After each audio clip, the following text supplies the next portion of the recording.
Alan, yesterday the board of Sanofi, the French pharmaceuticals company, told everybody that management succession issues were not on the agenda.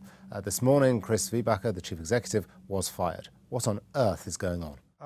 Lots of surprises, I think, for analysts and investors. If you look at the share price, which has moved around quite a bit in the last month or so, you'll see what the problem is.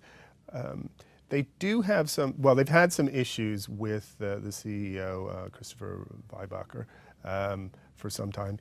It would be unfair to say it's just because he's not French. He is half German, half Canadian. And he's been there for a while. He's been there for a while, since 2008. And the board does have another 4 non-French board members, so that is an issue. It was communication, I think, had been going back and forth.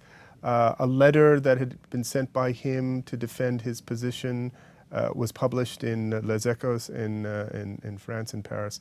And I think my impression is the board had just had enough, but why didn't they tell us this yesterday? It's a very good question. Well, he wanted to move to the States to take control of a Sanofi subsidiary, Genzyme. Was that anything to do with this? Well, not just that. He didn't want to take control of Genzyme. He wanted to he wanted to do his job from Boston. And, Sanofi is considered, I guess, a national champion in France. And the implication was that maybe Sanofi was leaving for other shores.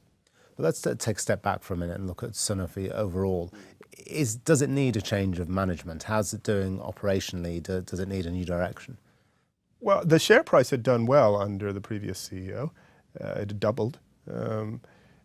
He was having, or the group were having problems with their number one sales product in diabetes. This is really their specialty. And there was excessive competition was starting to develop in the United States, particularly probably against Novo Nordisk. And they said so in the release yesterday, that aggressive competition from competitors was a problem, and the shares went straight down, even though the results were roughly in line. They weren't too bad.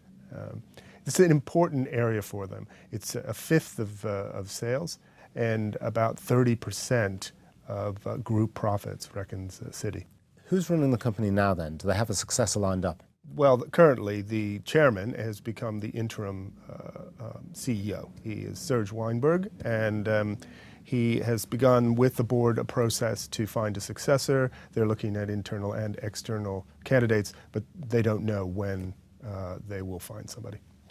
So dealing with management succession at the same time as there's a price war for some of its biggest products, difficult situation. Alan, thanks very much.